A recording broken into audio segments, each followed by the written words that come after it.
like for example, when you crossed the English Channel, which took you 11 hours and 35 minutes, I believe. So, are you actually seeing yourself crossing it? Do you see? Is it a movie? In your mind, does the whole thing go easily, or you go through a process? How does it work? Yeah, in a sense, I try and visualize myself swimming well and, swimming efficiently and think about the technique. I also think about, what it would feel like on the other side, like I said, but just be strong-minded. And you always get these devils on your shoulder saying, it's cold, it's too cold, you're freezing, all these kind of things. And you have to combat them. So I always go back to positive thinking. I always think that I'm warm. I always think that I'm strong and powerful and so lucky. And that's the point as well of how lucky I am. There's a lot of people sitting at home not wanting to do these challenges. And I thought, I've got myself into this position to do something, for me personally. But also, I wanted to do something for my charity, Welland Dolphin Conservation, which suited very well this challenge. So I think about the charity, I think about my family who've supported me, all the time away from home, the money spent training, all these things, and I just didn't give myself a choice. Brilliant. Thank you. So you're just focusing permanently on good, positive stuff, and you don't listen to the little devil on your. No, you tell them to be quiet. The devil's always there. Yeah. The devil tries to say, "Look, you're uncomfortable here. Let's get you out of this mess," and you have to put the devil to one side. But of course, in the first swim, it's more challenging because you've not been in that position before, and I was sick probably 20 times in the first couple of hours, and the devil said to me, "You can't be so sick and get across 21 miles." And then I thought about all these things that I've just discussed and thought, I don't have an option. If the boat wasn't there, you would swim across. If you had to swim across to save your family, you would do it. Don't give yourself an option. It's just unbelievable. I mean, the kind of things you do is obviously you've got to eat as you're going through your necessities. So how was this first one, the first one you did when you crossed the English Channel? So, very sick, very choppy. I was told the day before that it was a 50-50 chance that we would go out because of the weather. It chopped up to 18 knots, which you shouldn't go out over 10. So very, very bad. Swimming in a washing machine over and over again, so it made me extremely sick, and just got worse and worse. The waves getting hit left, right, and centre.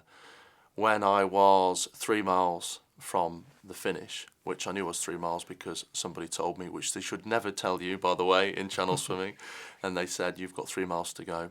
That was after 8 hours. I swam another hour and a half, and I came back and said, "How long to go?" And they said 3 miles. And then my brain's going, hang on, didn't I just ask this question an hour and a half ago? So then I had to swim effectively another 3 miles, and just thought one arm in front of the other till you get to the other side. I thought about the movie. I watched that movie 150 times, and even when I came in to finish, in the movie, they walk in, the guy kind of walks in and stumbles backwards. I got to my feet, I stumbled backwards like in the movie, and I kind of thought to myself, what am I doing here? I was kind of reacting the movie.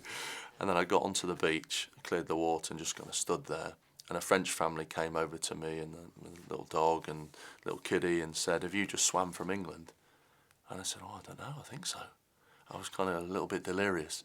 And they said, "Can we get a photo?" I said, "Yeah, of course." And they came in for the photo. I have a picture like this with my arm kind of there, just propped up, and they're propping me up, and they said, "Lovely to meet you, and we'll follow you on," etc. And I just swam back to the boat. And from there, I thought to myself, I never, ever have to do this horrific sport ever again.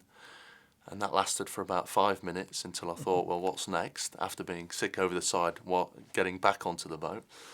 And I thought, well, what would be a good swim to do? And I'd heard about this Gibraltar Straits, Spain to Morocco. And I thought, that sounds good. It would be a bit warmer, and there's dolphins and whales, perfect for the charity. Let's give that a go. But that's what I was going to say, is that there's a limit of how much you can train. You can train physically, but how can you train yourself mentally for the unknown situations like you've come across? I mean, even in your worst case scenario, I suppose you could have never imagined that would have happened. You can't. The honest answer is you can't really train mentally for things like this. You can train in the sea, you train in the harbour, you get a boat which takes you out, and you swim for a number of hours. But when you're swimming across a channel, you don't train to swim. That's not a training program to swim across a channel. So anything can happen, and all those dips in cold water and all those experiences of overcoming them make you more mentally strong. So then when you get something else, you know, your mind goes into turmoil, but how strong are you? How much do you want it? And that's what it always comes down to, I think, is do you want it enough? Are you willing to go through all this pain, this torturous pain, to finish this swim? How much does it mean to you? And to me, there isn't enough that I can go through that will stop me from making it. It's too big a deal for me.